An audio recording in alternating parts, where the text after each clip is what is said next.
How's it going, everybody? David Hedge here, House Hedge Gaming, and as I mentioned in a previous video, I am going to need your help because I'm getting all my stuff together for Gen Con 2022, and I have a lot of events to look forward to, but I'm going to get a few games of Commander in while I'm at it, up at the best 4 days of gaming. So, my only problem is which two decks am I going to take with me? Now, I do have several decks built, ready to go, and I can improve onto them a little bit more, but you know what? I want to get your guys' help to help me choose which two will be making the trip to Indianapolis, Indiana.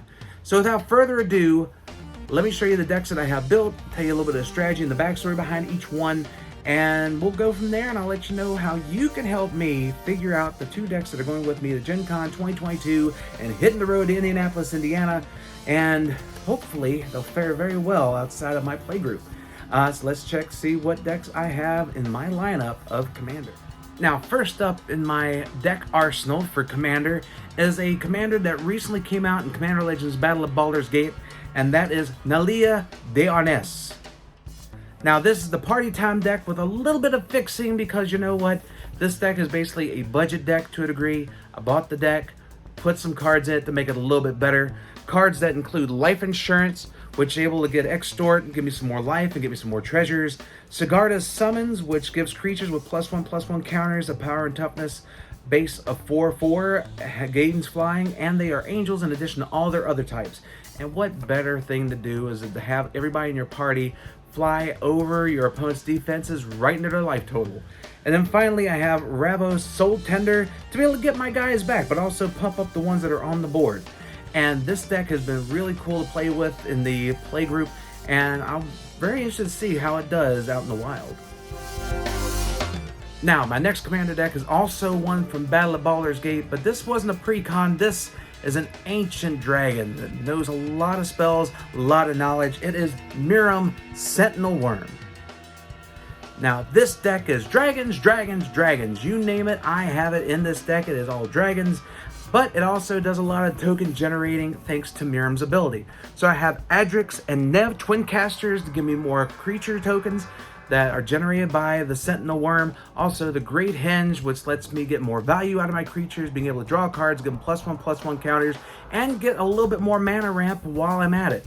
And of course, it's a dragon deck, but what kind of a dragon deck would it be if I didn't have ancient dragons like the Ancient Bronze, Ancient Silver, Ancient Copper dragons, also Clouth and Terror of the Peaks.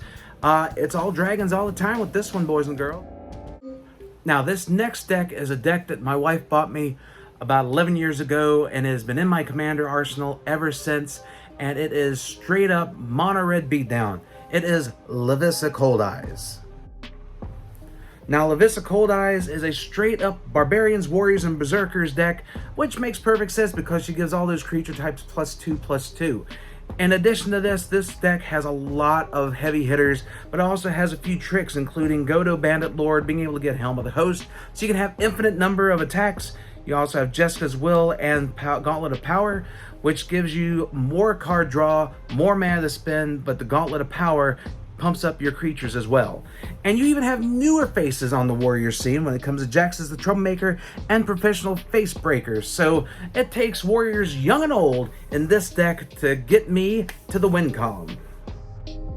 This next Commander is one that my wife Cindy played for a good while as her Commander for a mono black vampires deck. But since then, she has changed that into a black-white Vampire Angels deck led by Lisa, the Forgotten Archangel. So I decided to give this one a try, and that is Liliana, Heretical Healer.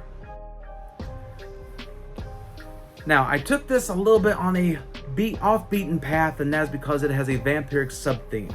It has cards like Bloodline Keeper, Captivating Vampire, and Drana, the Last Blood Chief, to really get the blood flowing on the battlefield. While bigger creatures like Avrinox, the Mind Flail, once it hits the field, is a gigantic threat for all players involved.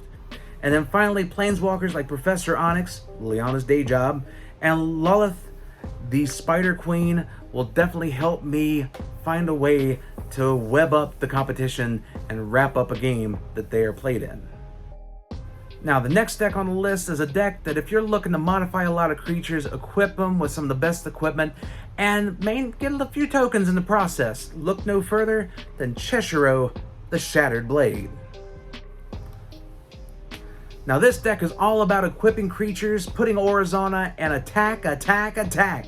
And what better equipment to put on it than cards like Sword of Feast and Famine, Sword of Fire and Ice, Sword of Truth and Justice, just swords for days. But also cards like Kadama the West Tree, Fight Rigging, and Master Chef are definitely going to help aid in getting my creatures modified and attacking my opponent relentlessly. Now this last deck is a deck that has been to Gen Con before and has faced the likes of Sheldon Menry and Olivia GH.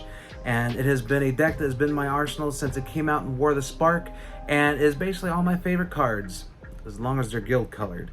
Except for a few exceptions, but the commander for this deck is Niv-Mizzet Reborn. Now this deck pretty much is all my favorite cards throughout Magic's history, so cards like Mirari's Wake, Evil Twin, and Vindicate lead the charge, but also newer cards like Drix Do'Urden and Shadrix Silver Quill and Samut Voice of Dissent. No matter what, this deck is a blast to play each and every time it hits the table.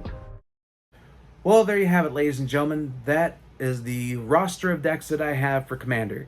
And now the choice is all yours.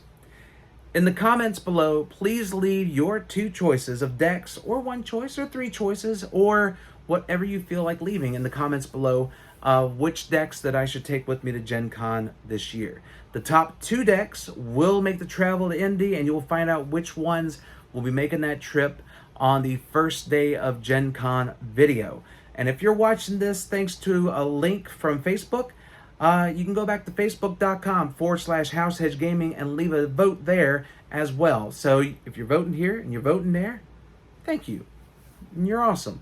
But then again, all of you are awesome because you're checking out this video. Thank you guys so much for checking it out. If you like it, please like, share, comment, subscribe, and let everybody know that House Hedge Gaming is here for all of your gaming needs. Till next time, guys, stay safe and take care.